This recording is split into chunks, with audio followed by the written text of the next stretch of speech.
welcome to everyone officially. I think there are people still joining, but that's fine. We've got a fantastic lineup of some of the most famous names from computational biology and structural biology to speak with you today. And it's quite remarkable to welcome everyone. For everyone who's here for the first time, a warm welcome. And for everyone else, welcome back. This is actually the 16th Coffee with EMBL event that we've organized. And today we had over 350 people register for the event, coming from 26 different countries spread across 5 different continents. So in the 18 months since we've started holding these Coffee with EMBL as regular online events, it's really grown into forging a global community of EMBL alumni and current staff, although we like to think of current staff as really just pre-pro alumni. So you can look forward to your membership of the Alumni Association. So for those of you who haven't joined this meeting before, Coffee with EMBL provides a format online where we can all learn about important topics affecting the world around us and our work and society. We can also debate and, importantly, support each other. So I think this is really a great definition of what a community really means. The event today, as in many previous ones, rather than a set of lectures, will feature more of a round table format. Although I think in these days it's better perhaps called as an online round the globe forum, because indeed we are bringing together the community spread all around the globe, which is one of the real highlights, I think, of this community event. So we invite you all to contribute your comments and questions via the chat.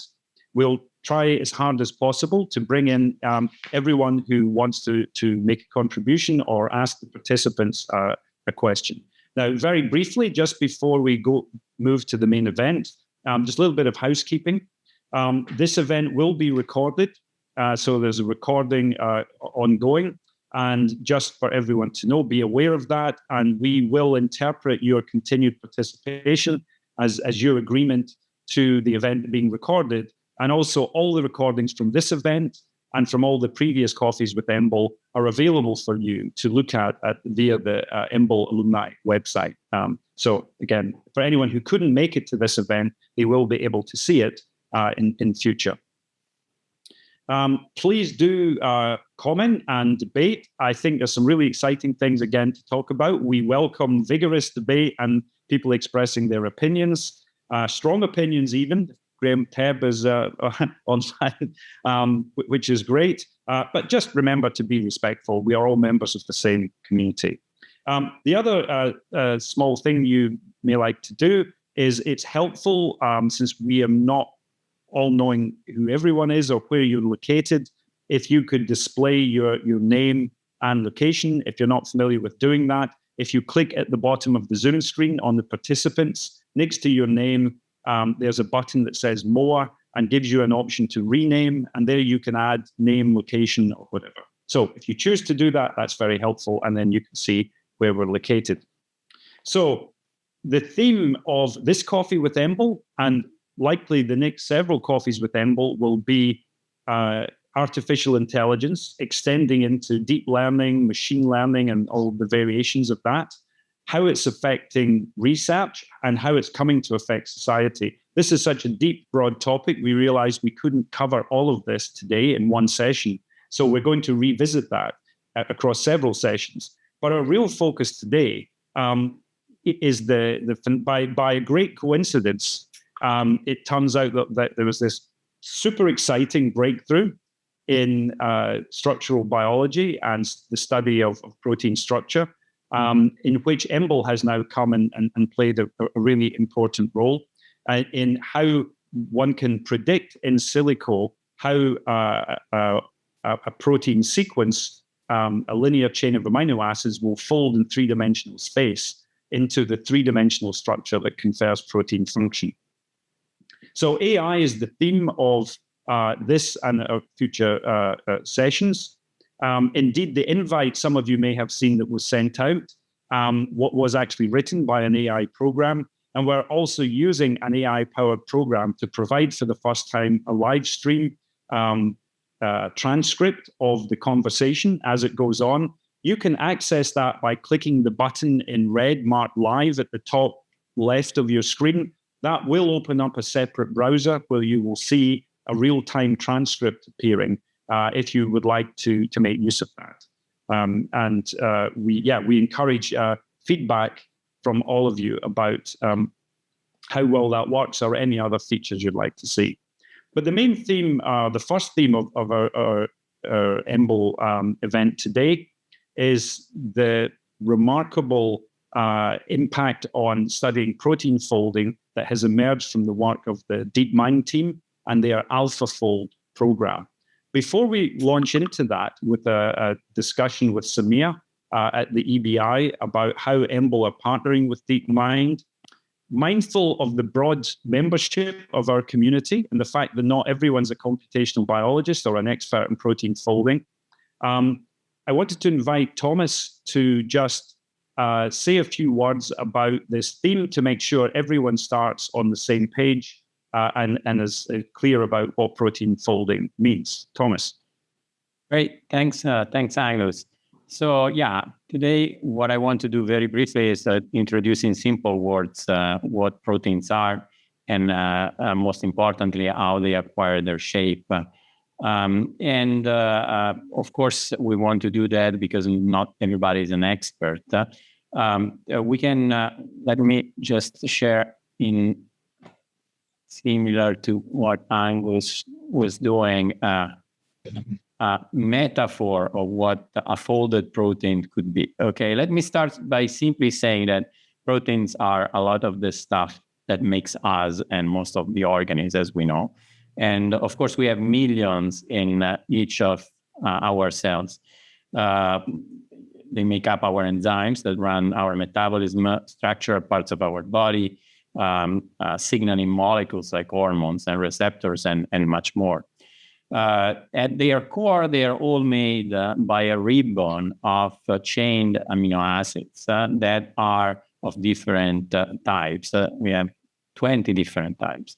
And the protein is born as a ribbon that is linear and needs to be folded precisely into a 3D shape for the protein to reach its exact final form.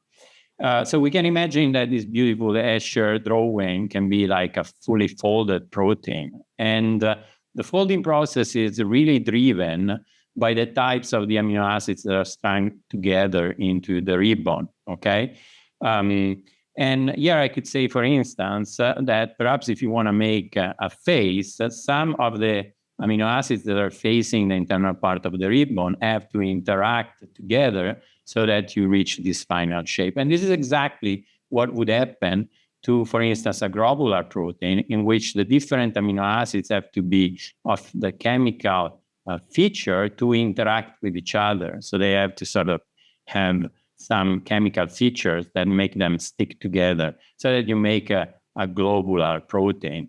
Whereas, for instance, if you look at the outside of the protein, you want to have amino acids that are essentially able to negotiate the environment. Perhaps they are amino acids that can react with water or stay together with water, and so on and so forth. For instance, if we're making an enzyme, maybe part of this part of the protein will have an active site where other types of amino acids have to coordinate so that you can have a biochemical reaction happening here in the mouth of the protein. And similarly, on the surface, you might have different patches of amino acids that, again, have to be of a certain type and have to interact together in order to make a surface contact so that this protein can kiss another protein specifically. And, different proteins have very different modules that are all made by coordination of amino acids. For instance, a receptor protein that could be, the receptor part could be the eye in this image, have to be able to negotiate some form of a ligand, okay? So there is this need to fold up the protein following the sequence of amino acids. And essentially, we have been known for a long time how to read the sequence of the protein. So we know linearly what are the amino acids that are making up the sequence of the protein. And also we have essentially a good understanding of the chemical properties of each amino acid. So we know how the amino acids are interacting with each other, which space they can take in the linear change, which kind of interaction they could do. And also we have essentially from a long time methods to also measure the shape of the proteins, like X-ray crystallography or more recently, cryo-EM. But it's been very, very difficult still on the basis of this thing called sequence of the protein to predict how it will fold up in real time, to the point that there has been even contest where people try to guess the shape of the protein from a linear sequence with essentially proteins that have been recently crystallized and for which we had essentially the answer. And to this point, to this day, we have many, many structures of protein, but of course we are very far from having all structure of all proteins. And so this problem of predicting the fold is a long-standing problem that we sort of thought we were able to solve with human ingenuity. And in fact, we did, but it turns out this year that we maybe have solved it using AI. So as we know now, we have a way to predict this accurately in 3D that we are going to discuss, and this has been a major breakthrough. And I guess with this, I'm done. I hope this has been helpful for people that don't have a basic knowledge of what a protein is and how it acquires the final shape. Thank you very much, Thomas. That was great. So here we have then one of these great problems of our age, knowing the rules of chemistry and the one-dimensional structures of proteins. How do you figure out how it folds into the three-dimensional shape? Well, I think most people would agree there was a real breakthrough in this field. Engineered by the DeepMind company who produced using artificial intelligence methods, AlphaFold. We're going to learn more about this. But then an exciting partnership between the company DeepMind, the commercial company, and the EMBL. This summer released the most complete database of predicted three-dimensional structures of human proteins. And that was just announced to the world towards the end of July. There's now 350,000 protein structure predictions in this publicly available database. Truly remarkable. And Edith Herd, the EMBL Director General, described the AlphaFold database as a perfect example of the virtuous circle of open science, and also a great example, I think, of how even commercial companies can interact with open access, research-focused communities, as exemplified by EMBL. So I'd like to invite now Samir Velankar, an EMBL team leader from the EMBL-EBI and a founding member of the Worldwide Protein Data Bank, and a key expert on the AlphaFold protein structure database that has been developed in collaboration with Google's DeepMind, to tell us all about this initiative and help us to understand the significance of what's been achieved. So, Samir. So thank you, Angus, and thank you, Thomas, for the nice introduction about protein structure. And let me start by saying I think this is one of the most important data set releases we have seen after human genome.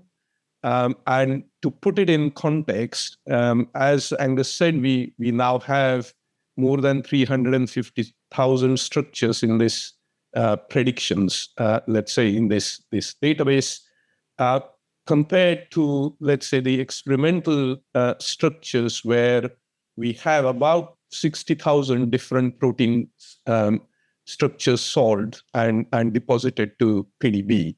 So in terms of human genome, the experimental structures cover about 40% of proteins whereas now with predicted models, we have gone to about 98% of the human proteins have predicted models in AlphaFold database.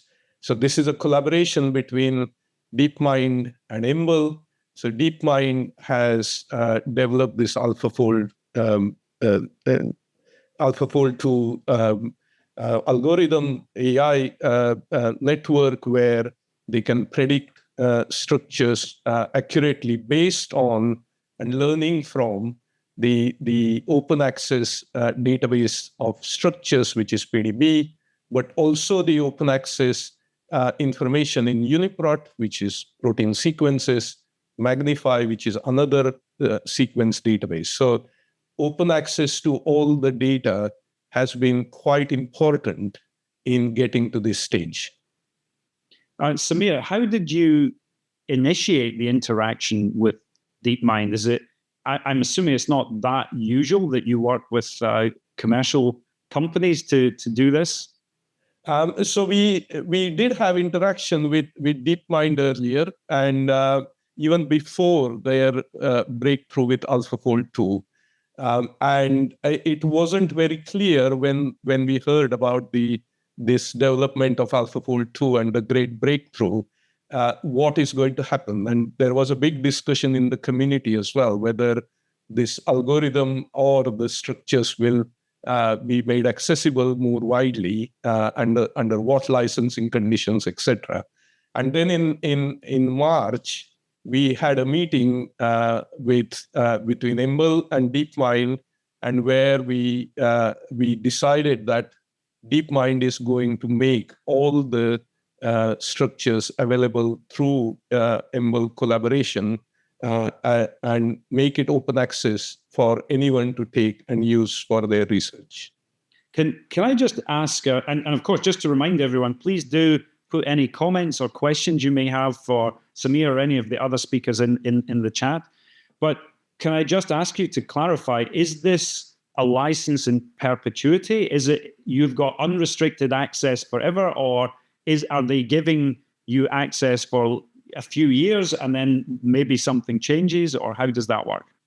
So I think this is open access under CC BY license, which means now the data is accessible to anyone to download. And I think once it is in the wild, it's very difficult to restrict access afterwards. So it is an open access in perpetuity for all the data that we have released. Maybe if I could voice a question that I'm sure someone else has thought, what's in it for DeepMind? So, I mean, I was first aware of them as I used to be a very keen chess player, and they revolutionized the world of chess by developing AlphaZero, using deep learning strategies to not only beat all the human chess players in the world, but actually to absolutely thrash all of the previous computer algorithms for playing chess. So I guess they were using their chess playing AI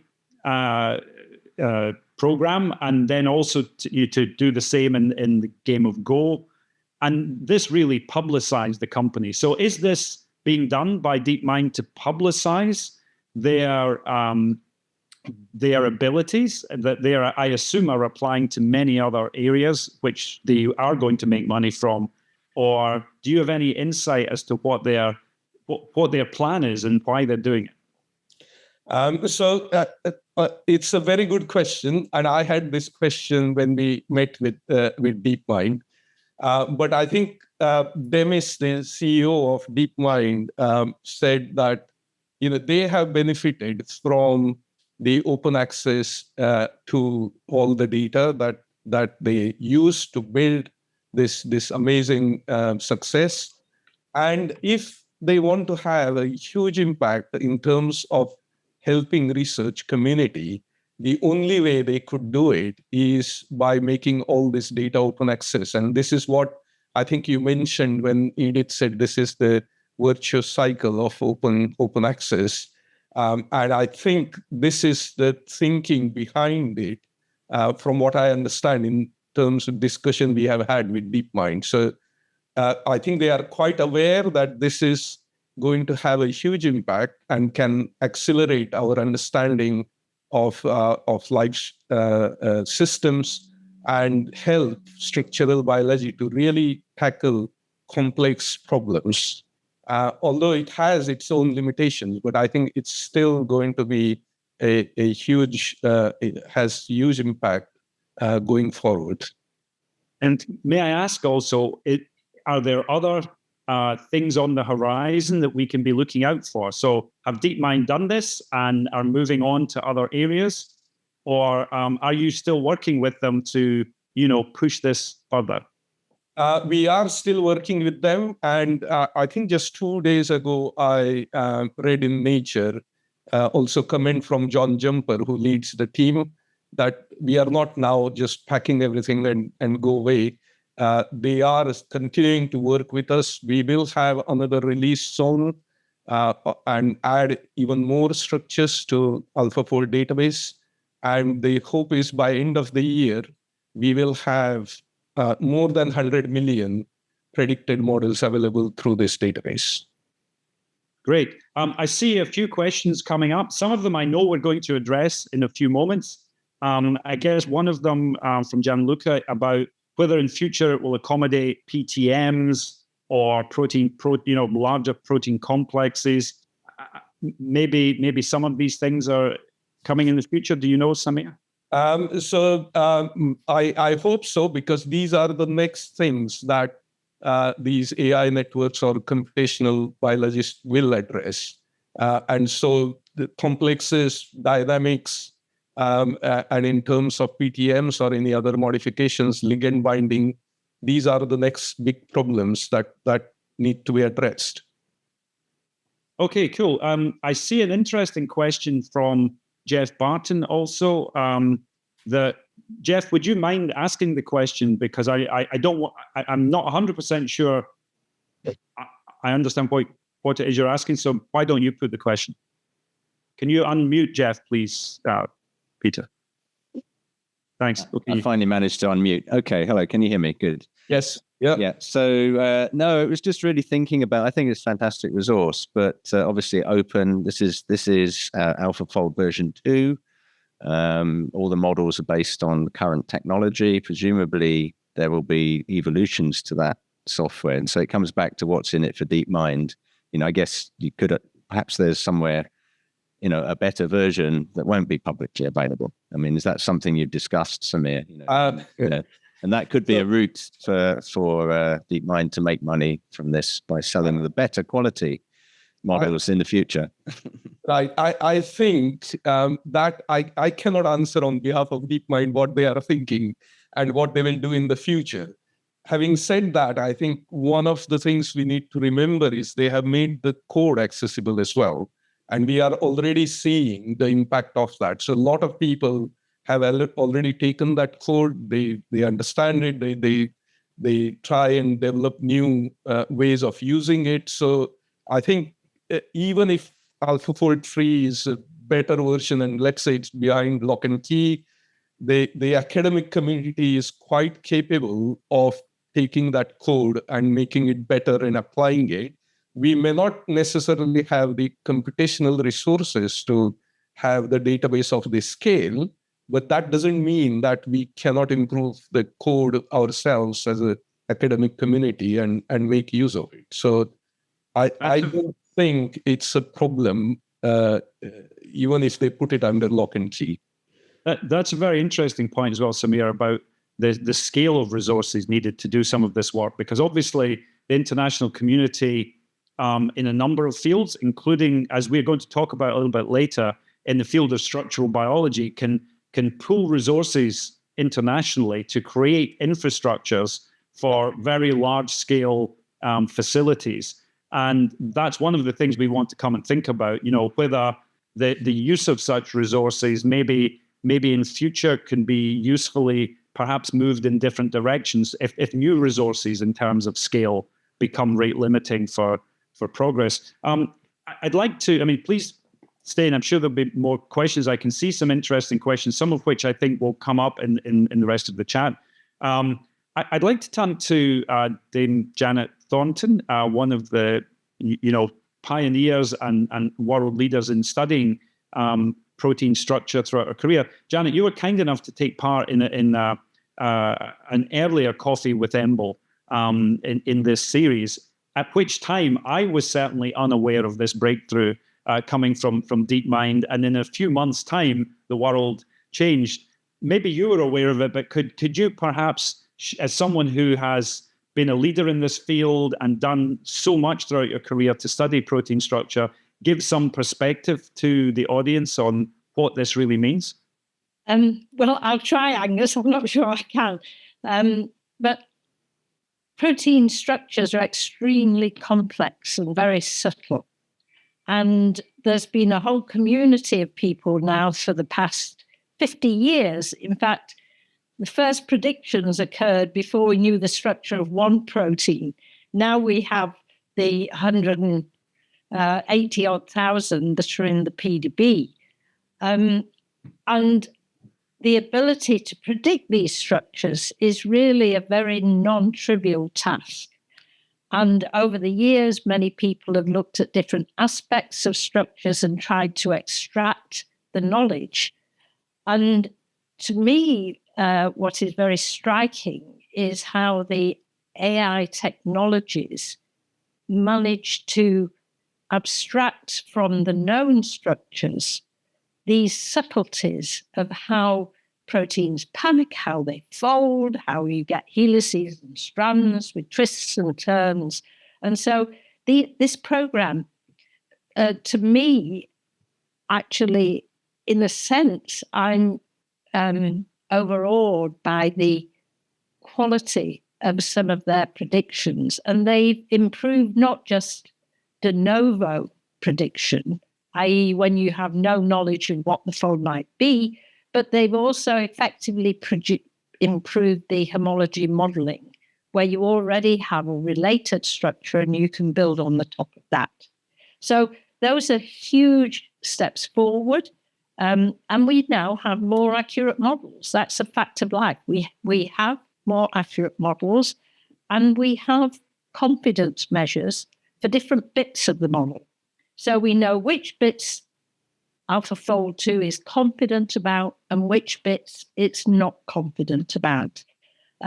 So to me, there are real advantages to that many people, and Samir hasn't mentioned actually, but we know that how many people, Samir, have downloaded coordinates? 180-odd thousand? We have had 180,000 unique users in the last one and a half months. Yeah. So these models are really valuable to a lot of researchers. But there are limitations. And Angus, you asked us to mention what those limitations are. And I think whilst absolutely celebrating this advance, it doesn't mean that this is the end of the problem. It kind of means it's the beginning of a new way to think about the problem. Because first of all, it's very important to stress that this doesn't solve the protein folding problem. That actually, if I just gave AlphaFold one sequence and no other knowledge, it would not be able to fold that protein up. It's partly because of having multiple sequences and using the covariance. And I'm sure that Chris Sandner will mention this next. I think the other thing to me that is just amazing is that they produce these really accurate structures without including the ligands. And we know that almost every protein structure works through its interactions with small ligands, small molecules, and with other proteins or with nucleic acids or carbohydrates. And yet, with AlphaFold 2, the system has been able to replicate or to copy the way that proteins in the PDB are folded. I mean, to me, it's just fascinating that you can do that. And it really is, this may sound a little bit naive, but in some way, it's an incredibly subtle copy and paste program.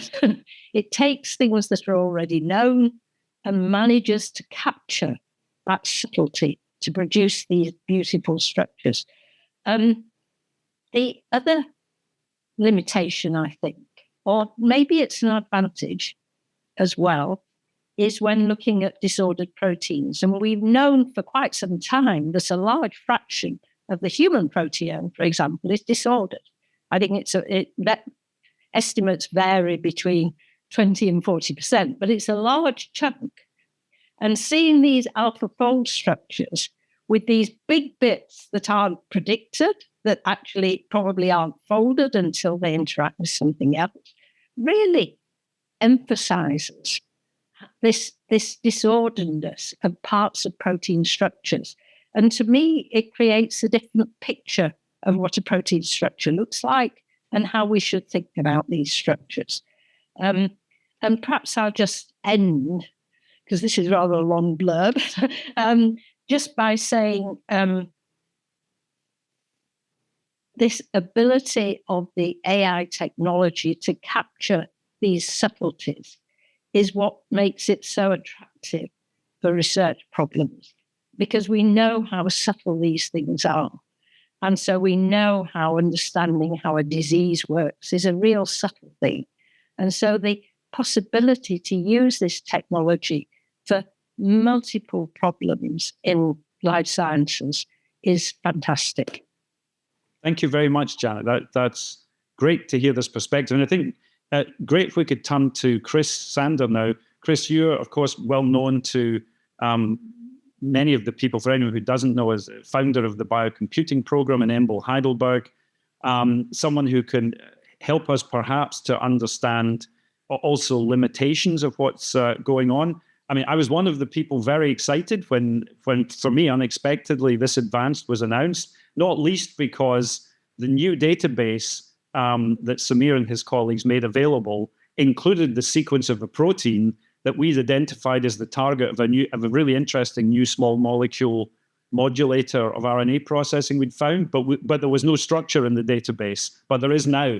And so there's a predicted structure. So can we be confident that structure is correct? Or can you comment for us on your perspective on the limitations, accuracy, and potential of this new technology? Yeah, thanks, Angus, and thanks, Janet. I'd like to make a couple of comments that I totally share the enthusiasm for the revolution.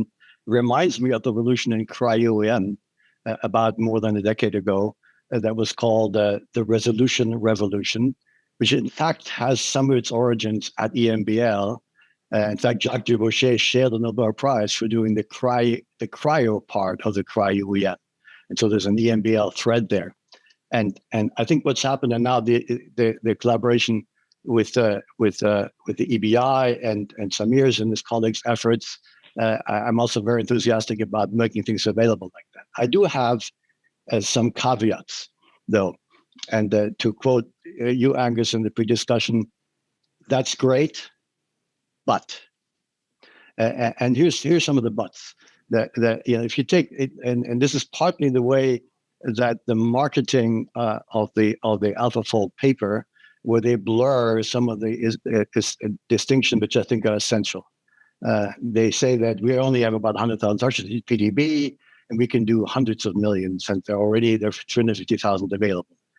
Most of those structures, and Janet alluded to that indirectly, most of those structures can be done by model building by homology. What does that mean? You have one structure in a family of proteins that are very similar. If you have one structure, for many years, it's been possible to build quite high accuracy structures of other proteins. Now that AlphaFold has also improved, Janet mentioned that, but that's the base level. And so the 100 millions that Samir, you said they're going to have, most of those, a large fraction, in fact, would be accessible by just more standard methods. Now, higher accuracy, yes, but that's been known for quite some time. So that's been blurred to some extent. To give an example, what AlphaFold also did, they published that paper, they froze their training, and then they looked at the new structures that came in the protein data bank, about 3,000 or so. Then they plot a histogram of the accuracy that's available. And it looks all very good, the accuracy in terms of angstrom distance between the model and the known structure. You see the distribution. But when you look at it in detail, most of those, again, are of the trivial kind of model building biomolecules, are the ones which are completely novel.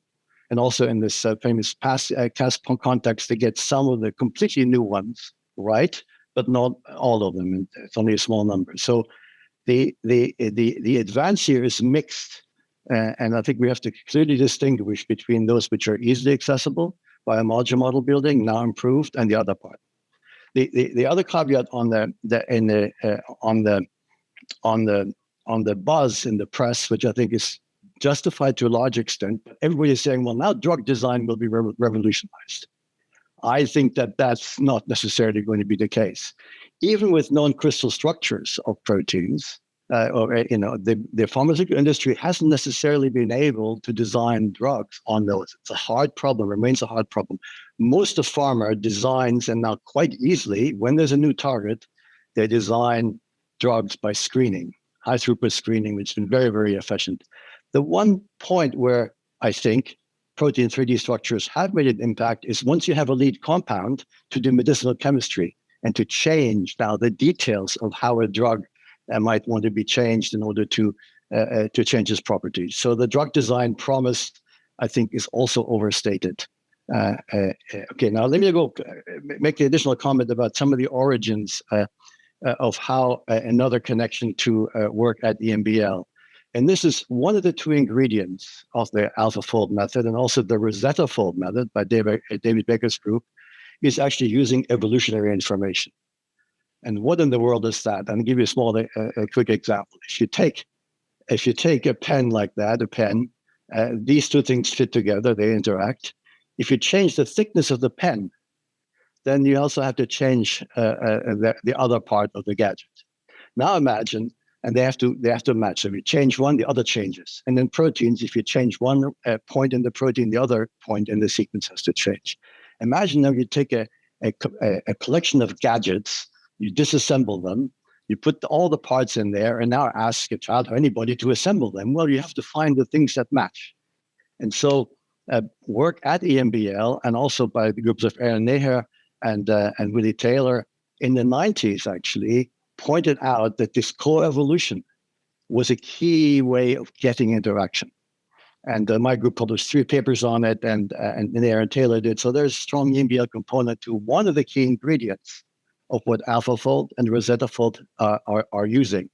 So we at EMBL couldn't actually take it all the way to 3D structures, but then interacting with the physicists in Torino in 2010, in 2011, we actually, well, at the time we called the unsolved problem for 40 years of folding the 3D structure into the correct fold, not very infinite accuracy, but the correct fold, where are the helices, where are the strands, the basic shape of it, and published that in 2011, which to my mind was the breakthrough using a mathematical method that added to the large corpus of sequences that came from the human genome sequences. So those two, so the key idea in the 1990s, lots more sequences, and then the mathematical trick or device called maximum entropy allowed us to, at that time, for the first time, fold these proteins. And then this was actually published, and then a dozen of those then were solved by protein crystallography, and shown that they were essentially all of them correct. Now, this ingredient has went both into the AlphaFold 1, AlphaFold 2 method, and also the RosettaFold. And if you look at the diagrams, they have distance relationships. And I think Janet pointed this out, or maybe Jeff did as well, is that they need a multiple sequence alignment of a protein family assembled. They need the covariation signal, and they do then a very good job, and then translating that, as we did 10 years earlier, to distances or to contacts, and then they do a fantastic job of getting higher accuracy. So to my mind, the resource that's now available is going to be very, very useful. But there are some challenges. One of them is disordered proteins. Janet mentioned that. We actually have used the same covariation method to also look at a fraction of disordered proteins. That's one challenge. The human genome proteins are covered about, I think the AlphaFold 2 covers something like 60% of the human genome proteins. I don't know the precise number, but if you look at the territory of how much in the human genome that can cover, the actual residue territory, that is a number of nucleic amino acids, is around 35 or so percent. So there's a lot of work to be done with the remainder of the human genome. And this relates to the question that one of the reasons they can't cover everything yet is because it's not yet possible, not for AlphaFold and anybody else, to take a single sequence without the evolutionary information and fold it up. That's the remaining challenge.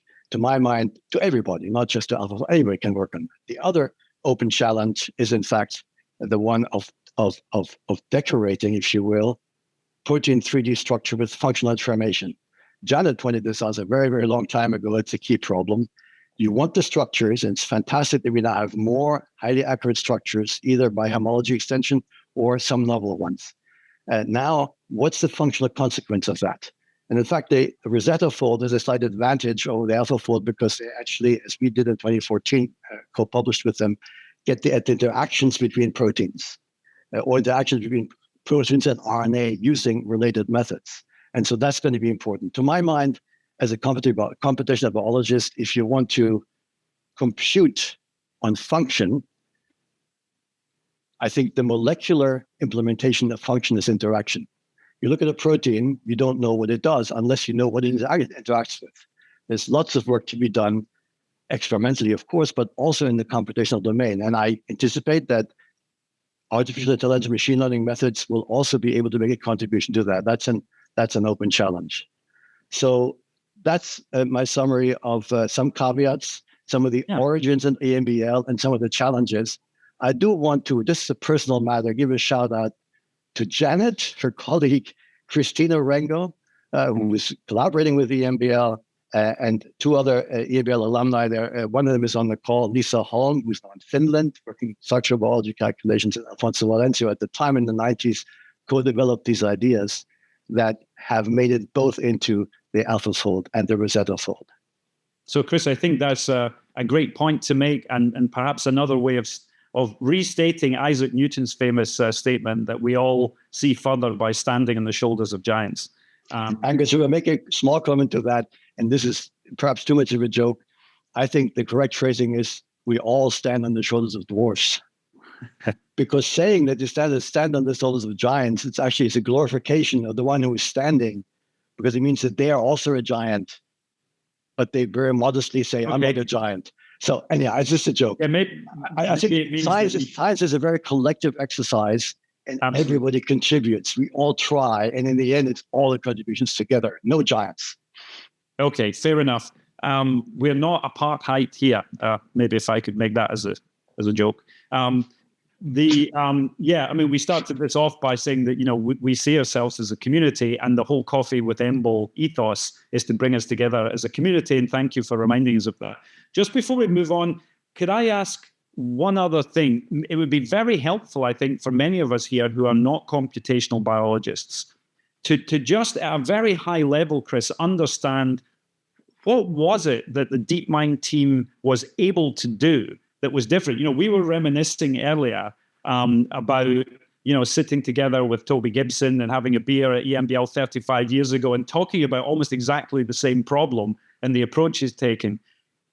Is what DeepMind was able to do because they brought about a completely new analytical approach that was different, or is it really reflecting the fact that we now see commercial companies like Google and some other ones, Tesla perhaps, having such remarkable resources in terms of computational power that they can achieve things that in academia we just can't achieve?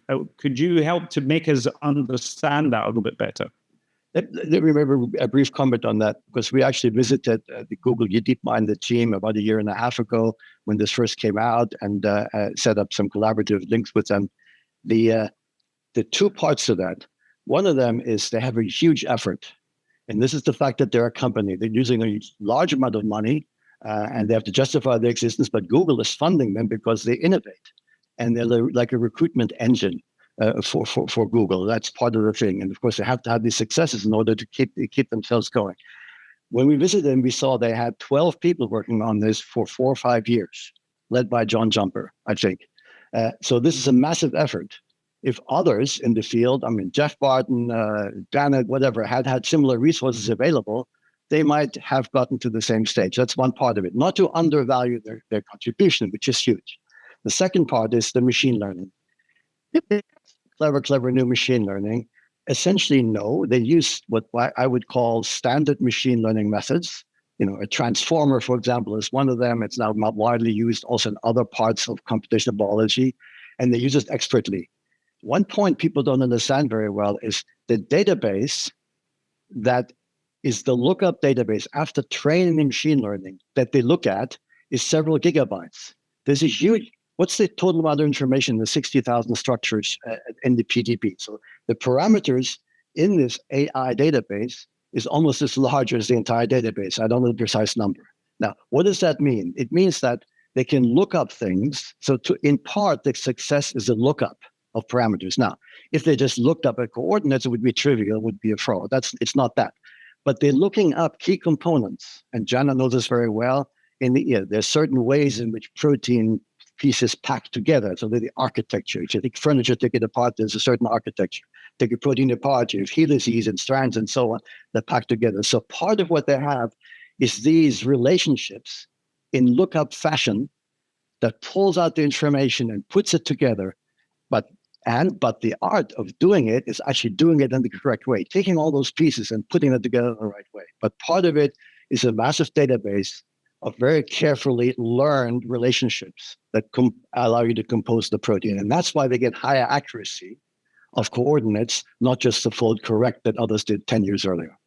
Yeah, so thank you very much, Chris. And I think this is a good time just to reflect, as I think you've been highlighting and others have been saying, the ability of the DeepFold team to do this and for everyone to assess their success is absolutely being based on the fact that we have an existing database of ground truth training structures, of 3D structures that were independently derived using completely different structural methods. Initially, X-ray crystallography, and then more recently, of course, X-ray cryo-EM methods. And so I think it's nice if we could turn now to an EMBL alumnus, distinguished EMBL alumnus Andrew Miller, who was the first head of EMBL in Grenoble and is a well-known chemist and structural biologist who helped to provide European research and structural biology with access to the large-scale facilities needed to make these resources. So, Andrew, you helped set up at the EMBL Grenoble laboratory. How did you come into that role?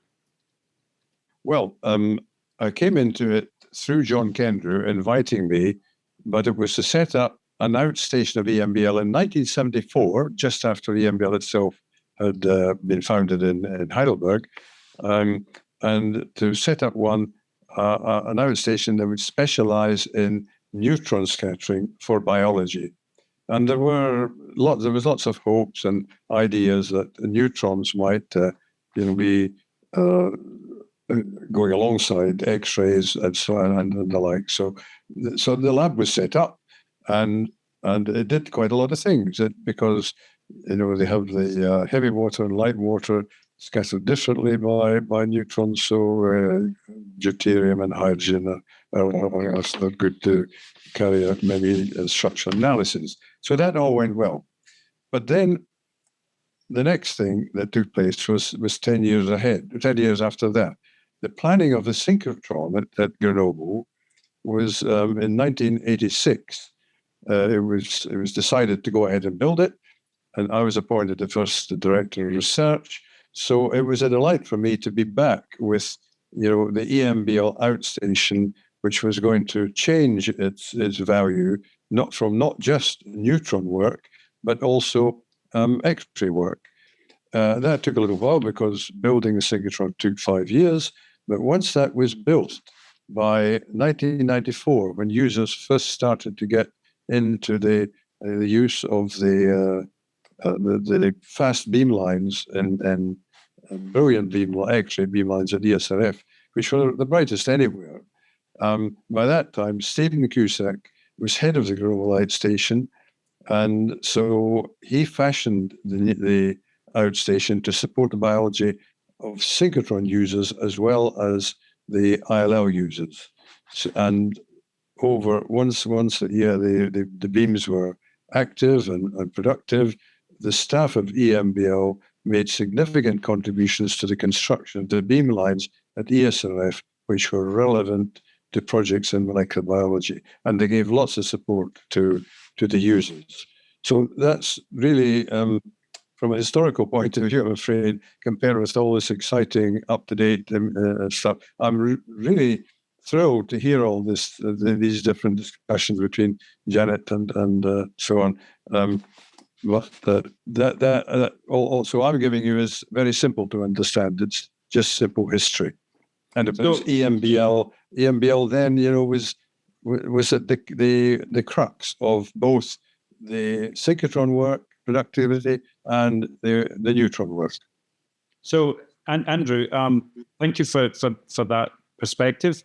I mean, I think many of us have seen in some areas real revolutionary changes in technology affecting how we carry out aspects of our work. I mean, it certainly happened in my own field, where mass spectrometry-based identification of proteins, now that databases of DNA sequences are available, has almost completely supplanted the previous biochemical methods of determining primary protein structures. And that in its turn may be displaced in its future. So if we could come back to the question that was raised earlier, as someone who played a leading role in setting up large-scale international infrastructure for structural biology based on neutron sources or synchrotrons, what do you see the future of this being? Should the international community continue to invest in such resources, or should the resources be moved into providing Chris and Jeff and Janet and all their colleagues at EBI and others with access to supercomputing facilities for in silico predictions, or is that a mistake? No, I mean, the answer to that question is both. I mean, you need. I mean, I was impressed by these talks from Janet and Sander, because that's really making use of this data, which were very difficult to acquire. Actually, the synchrotrons, was really quite a thing to build and to produce the tens of thousands of new structures of proteins, structures of different proteins, and it then means that people who are very clever, very bright, who think, who analyze, who criticize, they're able to take all that data and make the advances that I think we're now seeing. And that's why I'm pleased to hear, Sander and Janet, moving into the data, analyzing the data, thinking about the data, but criticizing it, and not just accepting it, and so on. So I feel the answer has got to be both. I mean, certainly, cryo-EM must go forward and continue, and synchrotrons must continue. The thing about a synchrotron is it's much wider aspect of application than simply biology. It's really materials science that synchrotrons analyze with the X-ray sources, and so it's just now. I'm just trying to understand, just at even a very low degree, what this AlphaFold program, how it's worked so well. The only thing that was convincing me of it was that it was able to take a sequence, a protein sequence, and apply their AlphaFold to it, but a sequence which had already had its structure solved by crystallography or otherwise, and many seem to work and give the right answer. So if they do that, that gives confidence. Why don't you go just into the unknown and use the sequences that have not yet had a solved structure? And it looks to me as though that's possible, but also really pleased to see the criticisms that are being made of it. That will sharpen it up. Yeah, I So, think thanks for bringing me here. I mean, I really wanted to learn a bit about the AlphaFold, and I've done that. Thank you, Andrew. I think we're all learning about it. And I think, especially for many of us who are wanting to apply what it can provide, we want to understand very much the limitations of what it can provide, understand where we can and can't make use of it. And I think there are some broader questions here that as a community, we can contribute to interacting with our politicians, because ultimately it will be our politicians who decide how much money will be devoted to research and which priority should be given to which resources. This has been, I think, a fabulous demonstration of the impact that modern data science and artificial intelligence can have on research. And we've talked largely today about how it's spectacularly impacted, with the caveats that have been properly pointed out, that the study of protein structure, and that has huge implications for the future, and also for how we carry out research, which I think we should keep talking about. But we're also very conscious of the fact that AI has many other potential applications, not just in the field of protein structure. And that's also really exciting to learn about and to anticipate where it can also change the way other areas of research are performed. So I'd like to bring in Anna Kreshuk, who's working also currently as a staff member at EMBL in Heidelberg, and who's working in the area of imaging. And that's one of the other areas that we all have seen good and some scary applications of artificial intelligence technology coming from laboratories to our daily lives. So Anna, with this inspirational example of AlphaFold, could you maybe let us know what other areas you see are ripe for applying this technology to transform or revolutionize, and where else is EMBL considering and you yourself using it? Well, I think it's actually a bit of the other way around, right? So AlphaFold was kind of an unexpected thing in a niche area, right? Whereas if you look for other applications, right, if you look at imaging data, and imaging data has this huge counterpart in the field of computer vision, where people analyze natural images, right? It's a very big domain. It's been developing explosively, right, for analysis of just camera videos and normal photographs that you take and whatnot, right? Also scientific data, of course. And there is a subdomain of computer vision that looks at biological images and also at microscopy, and this is where I work. And I would say that it's not by the impact, but by the size of the field. It's probably bigger than what is happening in structural biology, just because there is the natural image counterpart. Right? So I would say that there we also hope to have a lot of progress. We already had some, and it's already helping to push the image analysis to the next level. Besides image analysis, I know people are doing a lot of very interesting things with sequence analysis and with genomics in general and with omics technologies, but there I'm not an expert and can't really comment, but there are people at EMBL who are doing this. So this is also quite a booming field. Also in a way, by itself, but also because there is an analogy to natural language processing, which is a very big field in itself in computer science. And how are you applying it in your own research, Anna?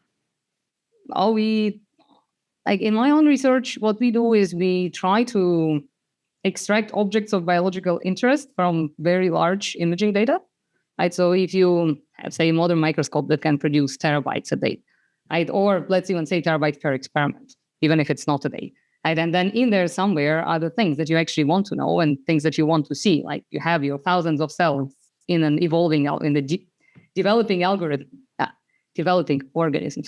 developing organism, processing through different stages, and you want to analyze the morphology, then you have to extract every cell individually and look at its shape.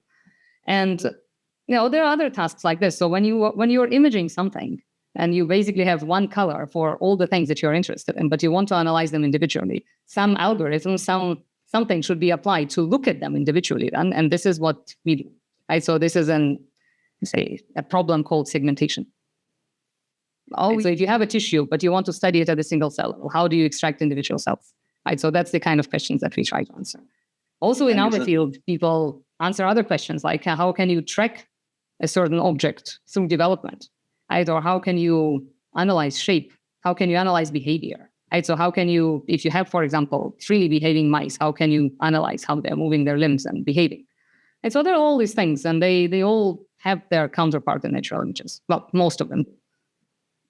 So, and Angus, I wonder if I could add one comment to that. Sure. Which is that I agree totally with what you just said, and there's another example which brings again as Andrew Miller did, thinking of the Hadron Collider in physics.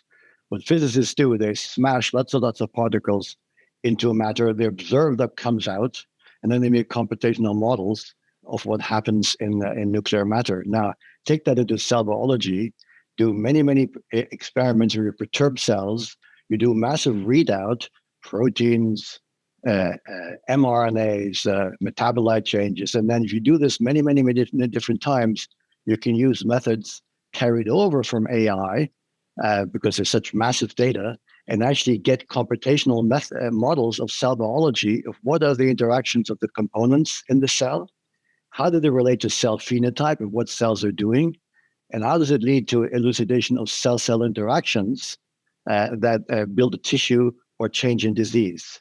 We might call this perturbation biology, like in the Grenoble Accelerator as perturbation physics.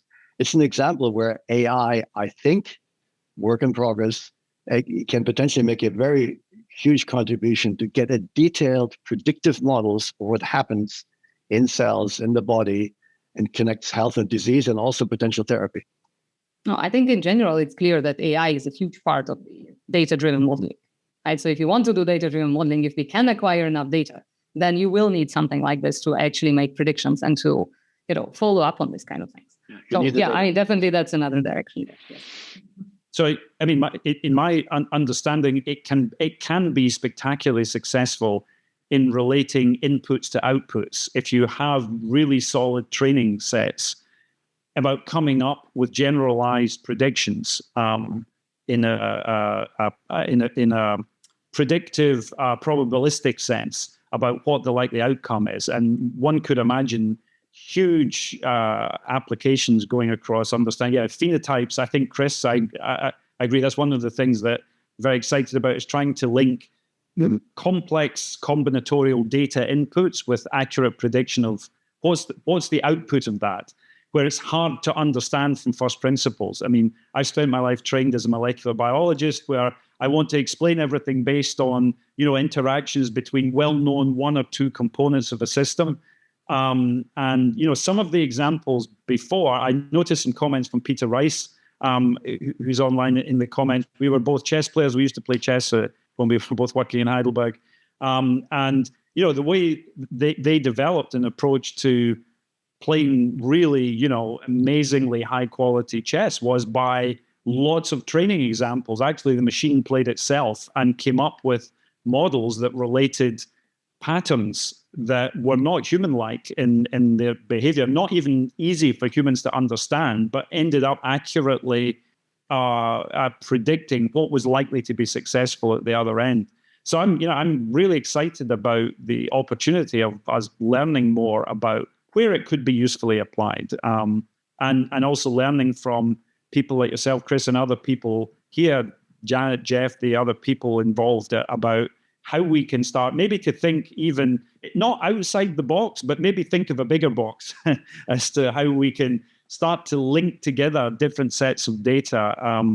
And I am very interested to understand more about what the resource implications of that are. How do we do it? Because I think it would be a real shame if the DeepMind, team were able to showcase what they can do, and then you see what they can do, but we can't access it because it requires resources that we don't have. I guess that's probably not the case, but it would be good to know that wasn't the case. But I'm wondering, Samir, if you already have other plans at the EBI for using similar approaches to the databases you already manage, not just for protein structures, but also for image data or video data or other types of data. Yeah, so I think Anna is already working with data resources like Empire and EMBL-EBI on the segmentation problem that she mentioned. I think AI is going to be used in multiple data resources to improve both our services. But I think more importantly, we need to really look at how we might use these technologies to create functional annotations for the data that we have, and how we can derive more biological understanding from the data that we have in all these different data resources. And that's going to be a challenging problem. So I'm just looking at the chat. For example, if we try and understand the dynamics of protein, and let's say we train these networks to produce multiple structures which are all different states. But how do we then know which one of those are actually biologically relevant and what is their functional relevance? So these are the kind of things I think that's going to be really exciting and really challenging going forward. I don't know if, Anna, you want to comment on. Well, I think I'm there in a much easier position than people who try to reconstruct structures or anything like this, because in the end, it's a bit of reductionist. But in the end, what we are trying to do is, in my group, is just making what humans do much, much faster, right? And actually make it scale. Right? So if you had one image that had 2 cells in it, you could do it by hand. Right? It's just that if you have 1 million images that each has 1 million cells in it, you cannot do it by hand anymore. But in principle, there is no magic in there. Right? There is no intelligence. Right? You can always, as a human, look at it and say if it's correct. Right? Whereas if you want to go for like different states that were not observed yet or that were not reconstructed yet, I think this is in general a question that people should not be hoping that AI is going to solve for them. Right? It can give you a lot of hypotheses, but in the end, you have to verify them with the other methods of your own science. Yeah. And I think when we are thinking of how to attract people who are developing AI methods into our domains, which I think is an extremely worthy goal and something that we should really be thinking about as a powerful institute. Then one of the things we should be thinking about is, well, first of all, how do we give them the data that they could be working on? And how can we formulate the problem in a way that they can understand, because they come without a biology background. But the third one is, how can we actually verify what they bring back to us? And how can we do it without, having a human repeat it 1 million times? Or how can we do it without running a secretome for 100 years to verify every structure that they have ever produced? Right? And so how can we approach this kind of trustability problem, I think is a very interesting thing that every community will have to consider for itself. So this also goes back to, Angus, what you were asking about the future of all these big facilities and structural biology, etc. And I think some of these things need to be validated. These are all predictions. And so, yes, it might give you some actionable data, but that needs to be validated using experiments finally. And what this might do is to really accelerate that bit of developing some hypothesis and then getting to experiment. But finally, it has to be validated using experiments. So thank goodness experimentalists still have a role. I'm being nervous surrounded by all these computational biologists as an empirical wet lab scientist. Do you see a danger? And this is an open question to anyone. That I don't want to say hype, because that's a negative word, but the publicity, well justified, but perhaps going beyond the bounds of reality about what this advance with AlphaFold has delivered. Do you think there's a danger that the next generation of structural biologists in particular will be discouraged from moving into the field, so that we will still have people able to use orthogonal, experimental methods to make empirical determinations of molecular structure, because the young generation will think, well, this has been solved or almost solved, and so if I train as a crystallographer, there won't be a job for me because all the universities will want to hire computer scientists instead. Well, I think we should refer them back to the limitations that both Janet and Chris elucidated so nicely, that these are predictions and these are all the limitations. So we are So even with PDB, what we have are coordinates and the atomic positions.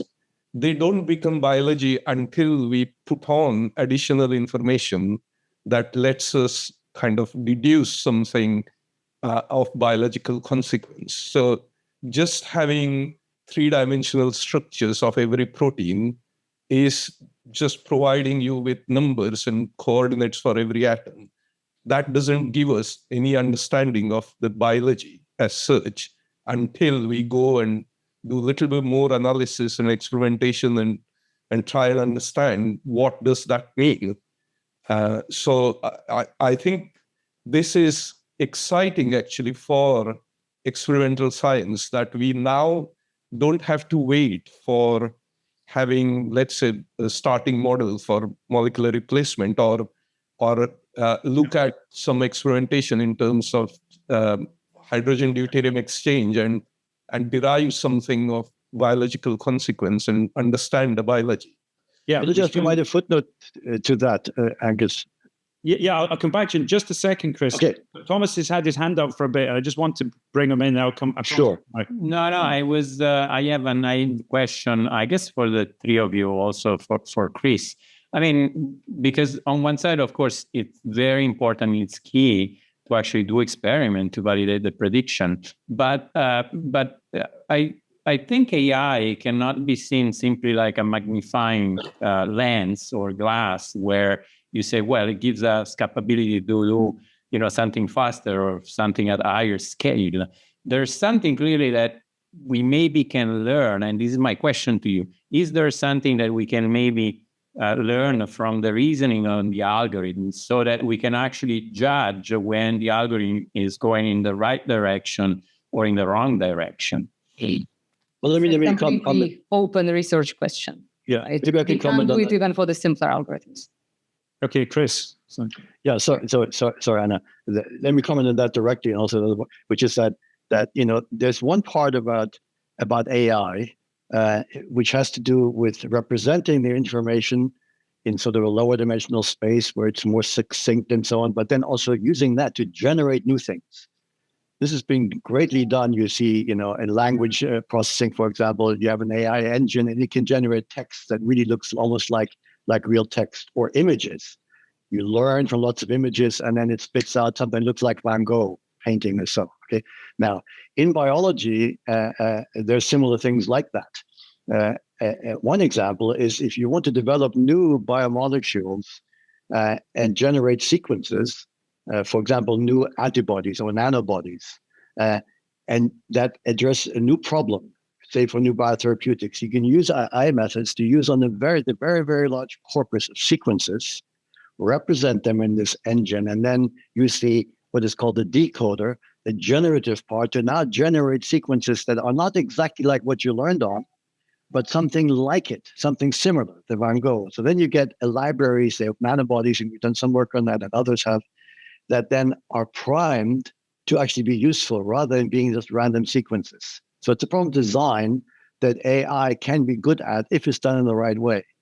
For protein structure design, it's also possible, but David Baker has done that in other ways, and that may also converge. New proteins that are unlike any that we have seen. At EMBL, we ran in the 1990s courses of called protein design on computers. There's a thread from that going all the way to the situation now.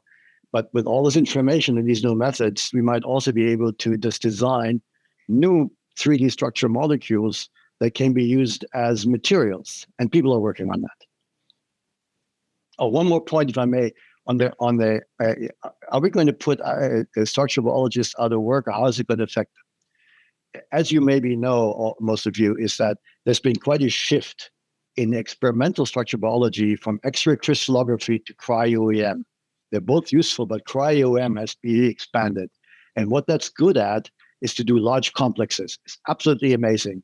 Neither AlphaFold nor RosettaFold or our EMBL-EBI can get those large complexes, and including alternative conformations that somebody mentioned, because that's what cryo-EM, you spread out 1 million molecules on the plate, you see them in different conformations. If you do the right kind of clustering, you can actually get different shapes experimentally from one set of experiments. It's amazing progress in cryo-EM.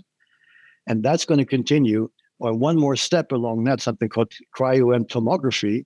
Now you take cells, you take a single shot using the same fantastic detectors, and now you get the distribution of molecules in one cell.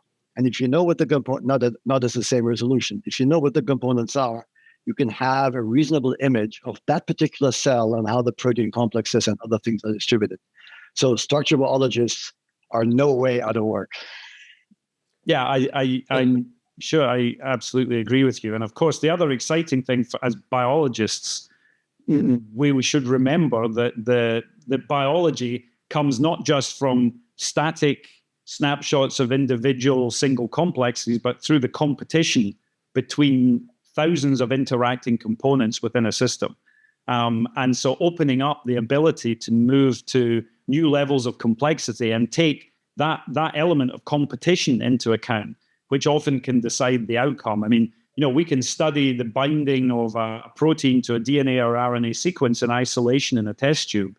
But in the cell, there are more competing components that could bind to the same thing. And so the outcome depends on what other competitors are there and what other sequences are available to bind to and what else is trying to bind to it. I often think it's like, even I could probably score a goal in a football match in the World Championship if there was nobody else on the field and I had an empty goal and I could kick it in. But when you're surrounded by other people running up, trying to kick you and take the ball away, it's slightly more difficult. And that's, sometimes I see the difference between what we can end up doing with molecular biology and the reality of the living system. So this has already been an absolutely fascinating discussion. Janet has your hand up. Sorry, I missed it. If I could just add a comment. In a way, this problem of predicting protein structures is rather an unusual problem in biology because it is so exquisitely defined. You are given a sequence and you need to produce a set of coordinates. We have 180,000 examples available, well organized, freely available to learn from. And there was CASP, which was very important because it was an independent assessment of success. Could you maybe explain to people what CASP was, Janet? So CASP was a meeting that's held every alternate year that's run by John Malt, where structured predictors predict the structures prior to those structures being made available. And then at the meeting, it is revealed who did well, who got good structures, and who did not so well. And of course, the claim to success from DeepMind was very much based on the results from CASP 14, the one that happened last December. Now, if you think about any other biological problem, to begin with, the problem is not so well defined in that sense. You don't have, things like binding constants vary so much depending on the environment that you measure them in or the concentration, etc. For most other biological things, the data are not so well defined. They aren't available in this organized way from an archive, and the results aren't so easy to judge about whether you're right or wrong. And this applies to ligands in particular. So for proteins, they're all made up of 20 amino acids. I mean, it is amazing. I still am amazed at how we get this diversity from these 20 amino acids. But if you look at small molecule ligands, they're even more diverse. They have different electronic structures, and they're much more difficult to capture the information from. So it may actually prove more challenging to predict protein small molecule ligand interactions by AI than it has been to predict these enormous protein structures. It sounds, to me, it's anti-intuitive, but it may be the case. And so it will be very interesting going forward to see whether the AI really can predict protein small molecule interactions. I think it stands much better chance actually with the protein-protein interactions. And going forward, the protein nucleic acid interactions, which, as we all know, are very important. So it will be interesting to see how this develops. I think that's a great point, Janet, that we shouldn't assume because it's the method du jour that AI will solve all the future problems. But as we're drawing towards the close, I wanted to finish by asking each of the speakers today, each of the participants and the audience, as a last question. I think we can agree, whatever the limitations are, we should celebrate what was a huge, fantastic success, and also congratulate Samir and his colleagues in helping to maximize the impact of that breakthrough for the global community. So certainly, I would like to give my sincere thanks, and I think I'm sure that's echoed by people in the research community worldwide. But just moving back to the question, which I think is we want to explore and dig into further to broaden out as we started to discuss with Anna, what excites you most about where AI could be applied in future, either in structural biology or in other areas of biology? So I'd just like to ask each of the speakers, Janet, what excites you most about the future applications? So for me, it has to be understanding health data, medical data, diseases, clinical data, because I think the problem there is that the data aren't available often, and they're not so well organized, and they're somewhat more diverse. But I still feel that the opportunities presented, if AI can pick out these subtleties of protein structure, I feel that they can pick out the subtleties of health trajectories and be able to use it rather than just going to see a doctor and having his opinion. You have the opinion based on all the available data, which would be fantastic. So that's the thing that kind of excites me more. But it's hugely challenging. Yeah, I mean, I would agree. Just one comment someone else may like to pick up on it is, I would agree in terms of impact to society, that must be one of the areas that will have the biggest benefit. Yeah. One of the concerns or problems, in contrast with the other thing, of course, about the protein folding problem was the existing database of 3D structures as a training data set was one of the best you could ask for because it was so accurate, precise, and so well annotated, thanks to you and the EMBL-EBI and the other people who've contributed to this field. We've got many people here who've made huge contributions to that, but that's fantastic resource. I think the medical data, unfortunately, are not in the same state of precision and accuracy. Anna, can I ask you next, what would excite you most about where AI can be usefully applied in future? Well, I think, in terms of computer vision or like imaging in microscopy, I think we can get to the point where it's on par with humans, right, in terms of annotating images, both for microscopy and like for most microscopy modalities. And I would hope also for medical imaging, which is actually much more protocolized than microscopy. But this is something that I think is a reachable goal, right? This is something that I hope to see happen during my career. Right? And I think if we want to talk about more like pie in the sky, where I hope it could be could do something, but we don't really know yet, then I would say that, it's more like predictive modeling. And if it can really become like an integral part of our modeling efforts, where we would just say, okay, this part we can encapsulate as these things go in and that goes out, and we know that this input information is enough to predict this output, and what can we do with this? Right? So how can we use this as a sort of a generator of predictions inside models that we can actually interpret? And how this can actually move on our understanding of what is happening in biology and also in other fields where we need to encapsulate things in simpler laws to understand what's happening. Okay, Chris, can I ask you? Right, in this time that I mentioned designing new things, different flavors of it, but perhaps not so surprisingly, I want to support what Janet just said. One example of that is, and in fact, there's work ongoing, and to tell you what, and I'd like to ask for collaboration of anybody who will now be interested in the following problem. We're looking at clinical health records from very well organized clinical databases from one of the EMBL member countries, Denmark. And we are predicting using AI method, the same transformer that was used to assess the risk of getting pancreatic cancer, which typically is very, very aggressive. You can't afford to screen everybody for it. If you can identify a high-risk population, you can go and screen them in great detail and catch cancer as early as possible.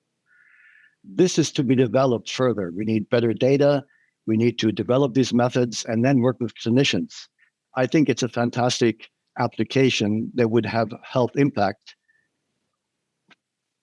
The benefit of that, solving that problem, I'd like to ask for collaboration. Anybody who's interested, we're actively putting together an international collaboration to do just that. Okay, Andrew, I'll just come to, would you like to make any prediction? You're muted, Andrew.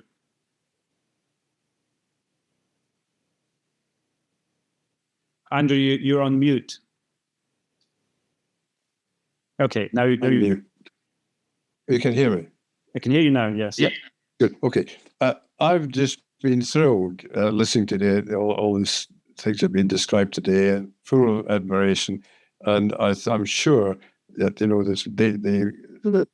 would be good not only to inform our understanding, but to be applied and to be medical and so on. But I guess my final question or remark would be, could DeepMind acquire data that could lead to real, reliable social science? In other words, to go beyond the molecules. And so you've all got charge of the molecules. You know how to deal with molecules and cells, but we need to know how to deal with human beings. Is there any chance that will DeepMind ever do that?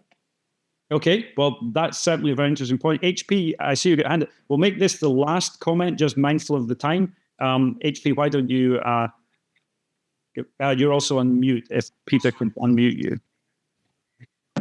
Yeah. Hi, everybody. So my question, my point, actually, I want to add to the point which was raised by Sander on the pancreatic cancer. So basically, if you focus on the artificial intelligence and identifying the new and newer factors which are important for the initiation of the cancer, because we know that we can cure the cancer if it is detected early. So I think artificial intelligence is a very interesting platform for getting the early signature of the genes which are being turned on, or the proteins which are basically secreted by the cancer cell, and how they tweak the immune system. I think that is the area which which need more exploration.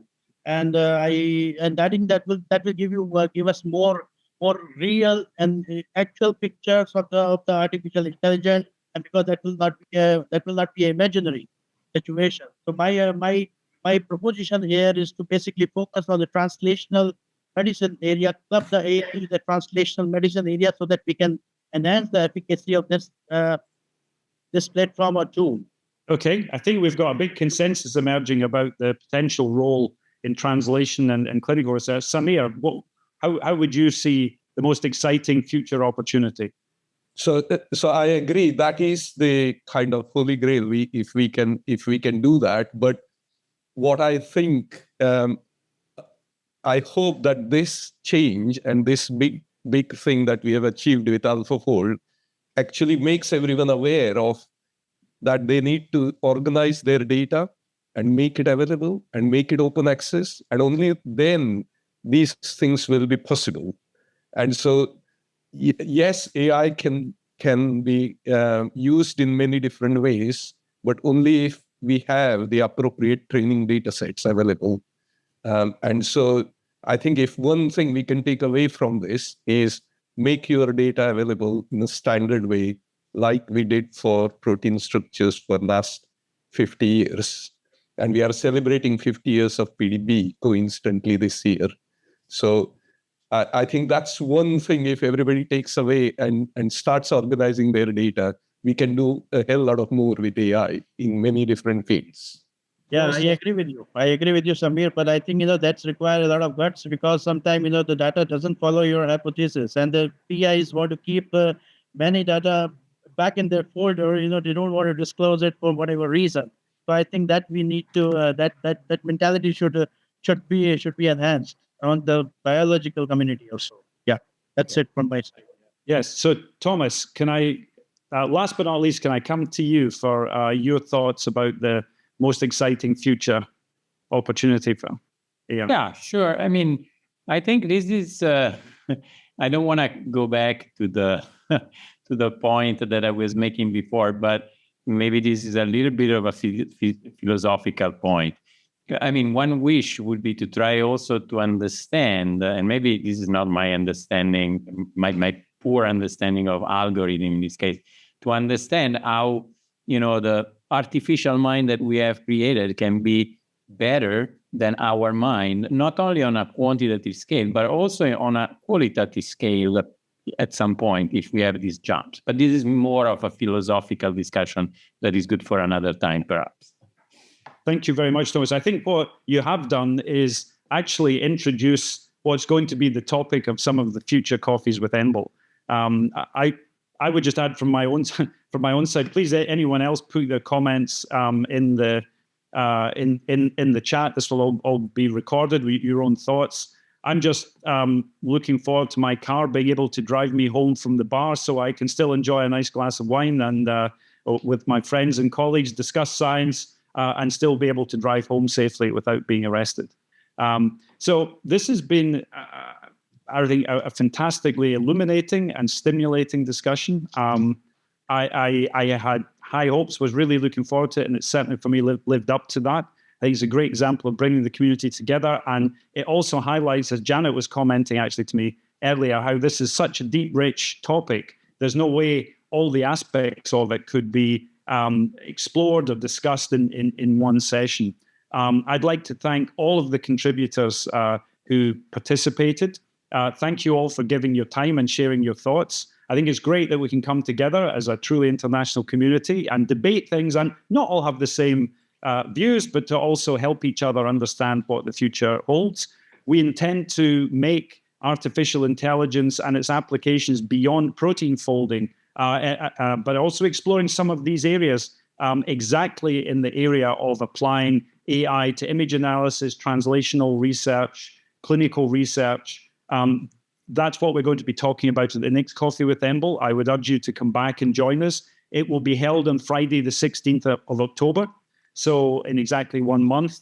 And then we'll continue to hold a Friday afternoon Coffee with EMBLs on a monthly basis throughout the rest of the term and help us to explore more of these topics. If you have suggestions or ideas for topics you would like us to explore, or you'd like to volunteer to participate or to nominate people, please do get in touch. And I would also like to advertise that there's a lot of work going on at the moment to expand what we've been able to do in this format to also create a YouTube channel that we'll invite people to help us participate in so that we can engage beyond just the EMBL community, but bring some of these discussions and ideas into a larger audience and help to communicate some of the important points. So thank you once again. My deep thanks to all of our friends and colleagues for taking part.